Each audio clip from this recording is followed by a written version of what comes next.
I've been thinking about paradox for the past few days, and it's taken me down some rabbit holes. I should like to take this opportunity of thanking you all for your enormous kindness.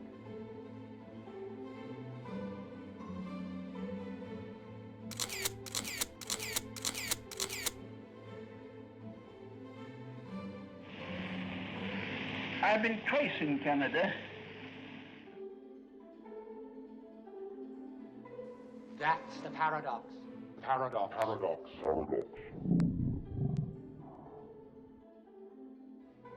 What does paradox and all this stuff have to do with James, you ask? Let's just jump right in and I'll show you.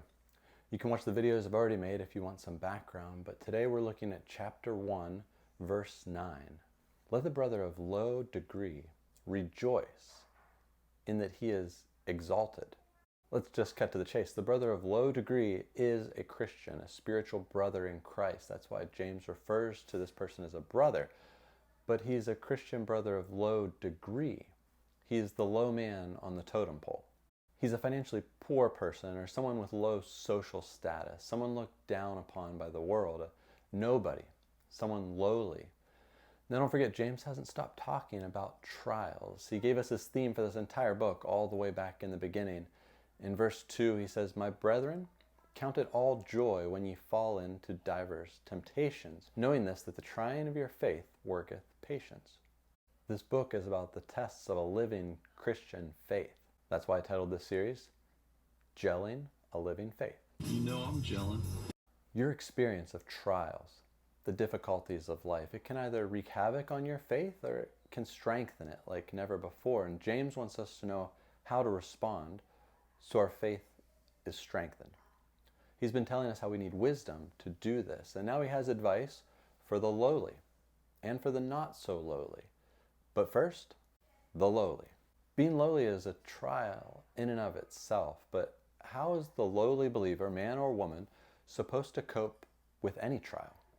He's supposed to rejoice.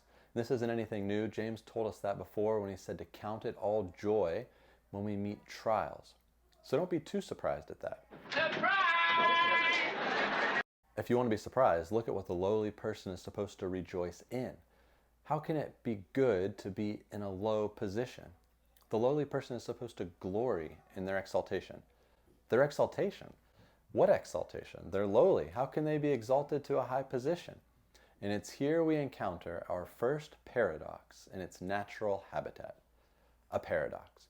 What is going on with this paradox in James?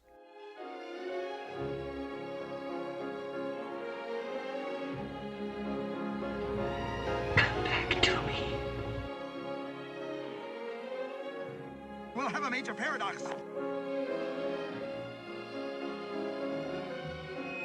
So paradox is actually a pretty broad subject. All I'm talking about here is rhetorical paradox. It's a way a speaker or a writer challenges our reason with a statement that seems like a contradiction. And they do it to surprise us, to get our attention. Surprise! Paradox has been described as the truth, either standing on its tiptoes or standing on its head to gain our attention.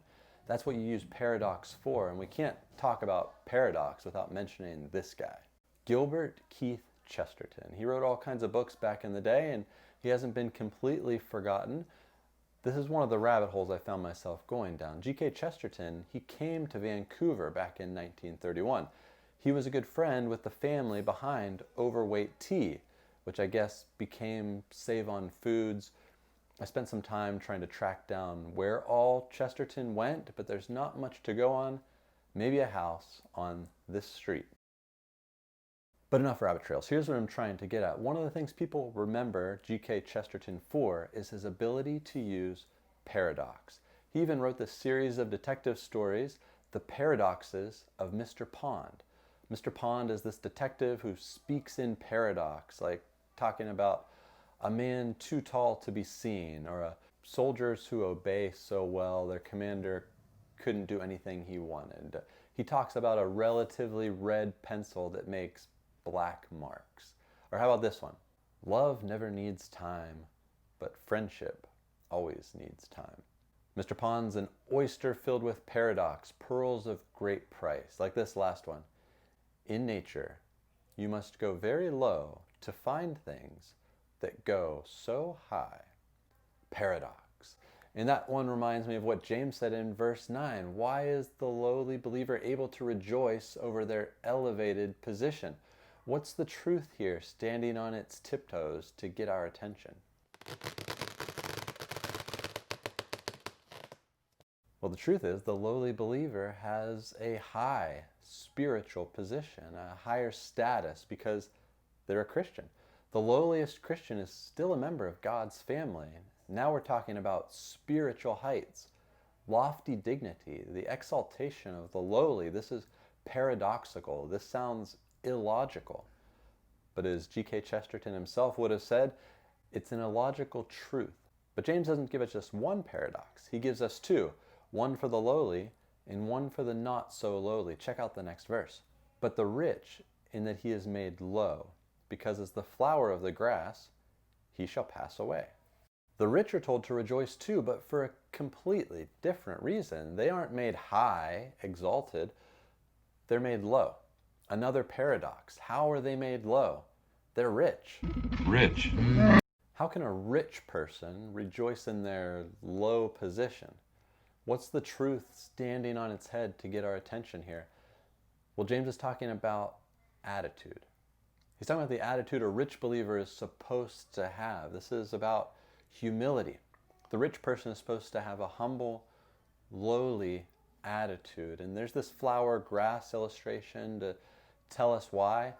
Life is short. Life is uncertain. It's like the life of a wildflower. It may be beautiful, but it doesn't last forever. You can busy yourself all you want with earthly pursuits, but all of this is temporal. A rich person's life is temporary.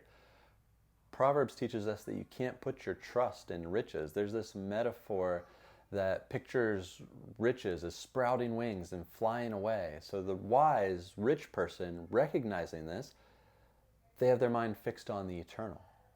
The gospel changes your entire view of life. Your greatest joy shouldn't be found in money or status, which is great news for the lowly because they don't have any of that stuff. But it's good news for the rich and powerful too, because that stuff for them is only temporary too. So in your trials, rich or poor, hold up both sides of this paradox. You are exalted. God has graciously lifted you from the depths of your sinful state to make you a new creature.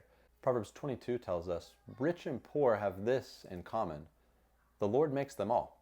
So don't put your faith in outward status. You have absolutely no reason to have an elevated view of yourself. So be humble, fully recognizant that any wealth you might have is temporary, and that true riches are found in a relationship with the Lord.